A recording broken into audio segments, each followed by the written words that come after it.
This is JB. I'm in the Denver International Airport. It is October 31st, 2023. I am on my way to North Carolina. My trip to North Carolina is going to be my last, and for probably the rest of my life, because I've gone a lot of times, and every time that I've gone, I've been disappointed because I always have plans to see family and friends, and a lot of times I get to see friends, but I don't get to see family because of whatever reason. This time, I was hoping to see my dad for several days. I talked to him yesterday, and he told me that he was busy. He was one weekend he's going somewhere, the other weekend he's going somewhere else. He's got work. I don't have time. So he's going to see me for 15 minutes at a Hardee's maybe, but that's it. And then I plan to go see my aunt. She's not really my aunt. She's my great uncle's third or fourth wife, but she's always treated me as family, and I've always treated her as family. And I was supposed to go see her, but she's the kind of person who makes a lot of promises, and then when it's time to do what she said she was going to do, she doesn't want to do it. So it just makes her feel good to make a promise, but she doesn't actually want to do it.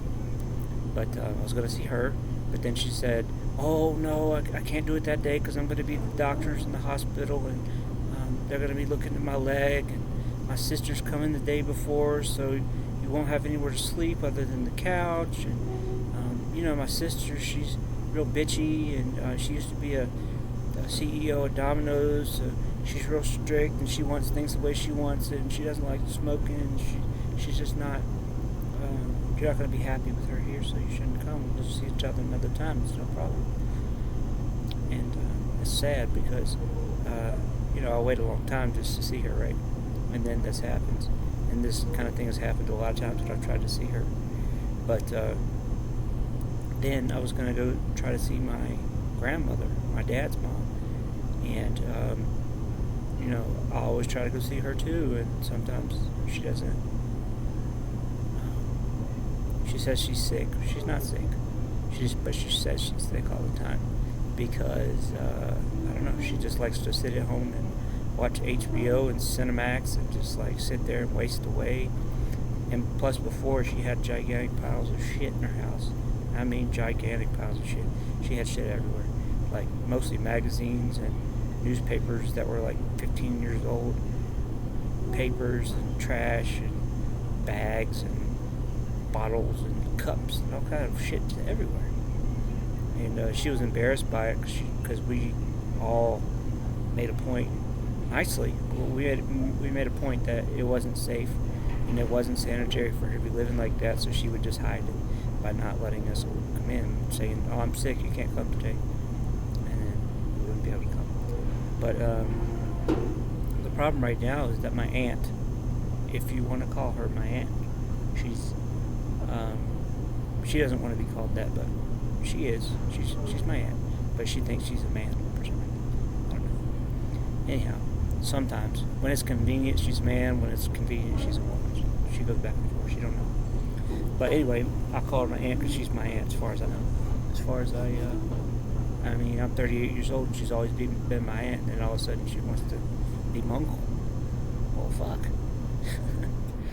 Anyway, well, my aunt has been isolating my grandmother even more than she already was, and she decided to sell my grandmother's house and move my grandmother up to the mountains, but she didn't tell anybody.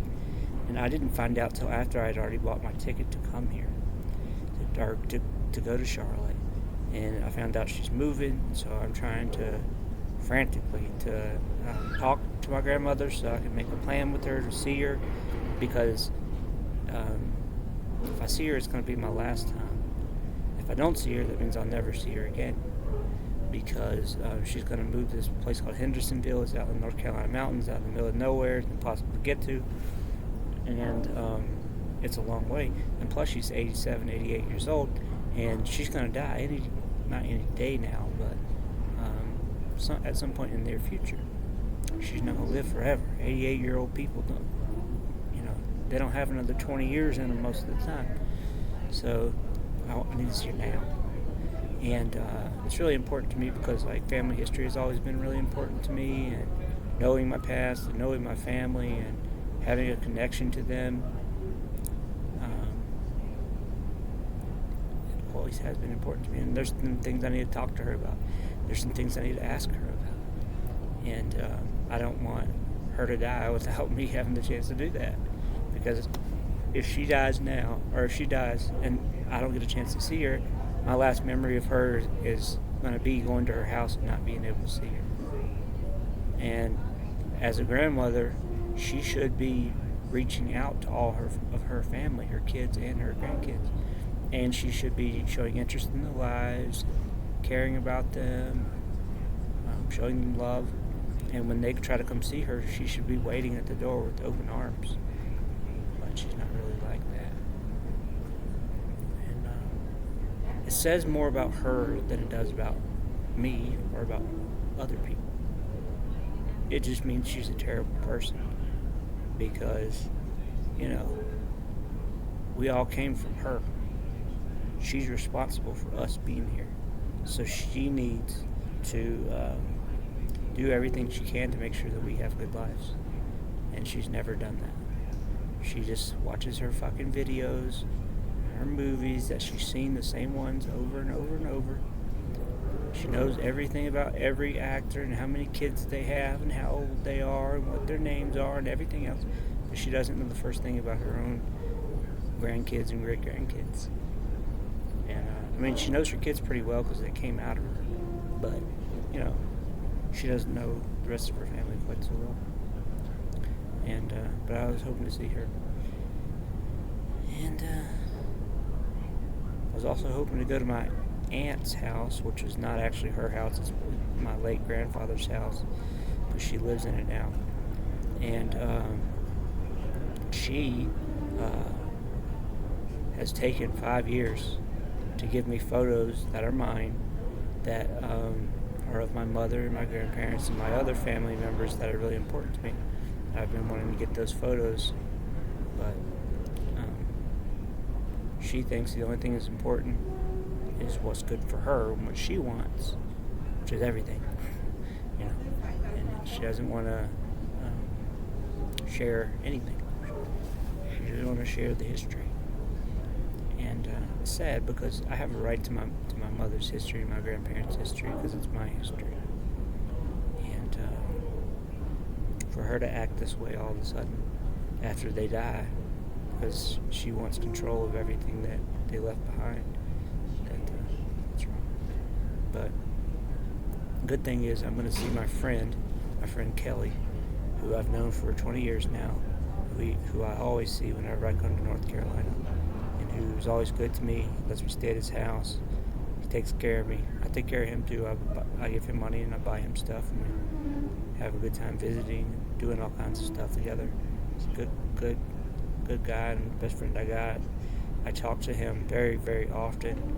Like, some weeks I don't talk to him all because he has a kid and he's busy and he's working 2 jobs. But every other week I talk to him just about every day, if not every day.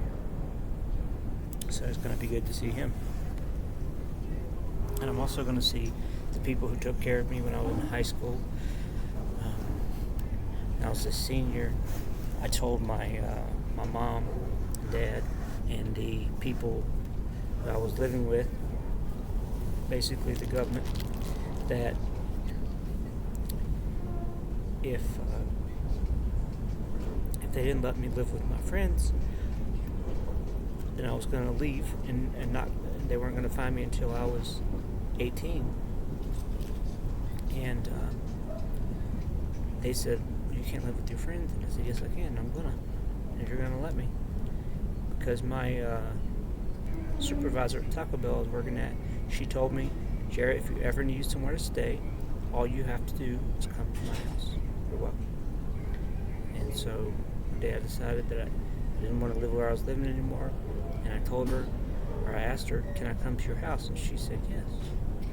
"When are you going to be here?" And I said, "As soon as possible." And so they had a meeting, Sherry and Al, And then my parents had a meeting with some other government people, and they decided that I could go there, and I lived there for the first semester of my senior year before I graduated and of high school. And they were good to me. They already had 4 kids there. They had a lot of responsibility, had a lot going on. But they took me in, treated me like their kid, even though I wasn't actually their kid. And everything I needed, I got. Some of it because I provided myself, but a lot because they did. Like when they ate, I ate, that sort of thing. And they helped me get where I needed to go, stuff like that. And they, most importantly, treated me like a family member and made me feel safe and happy and cared for and loved and all that.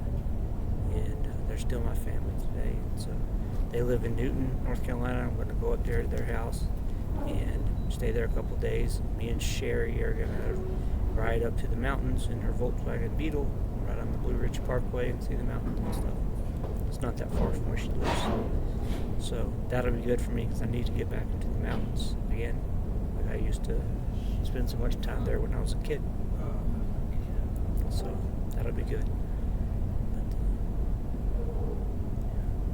this is going to be, like I said before, this is going to be my last trip to North Carolina, and I hope that I can come away from it with really good memories and reasons to smile.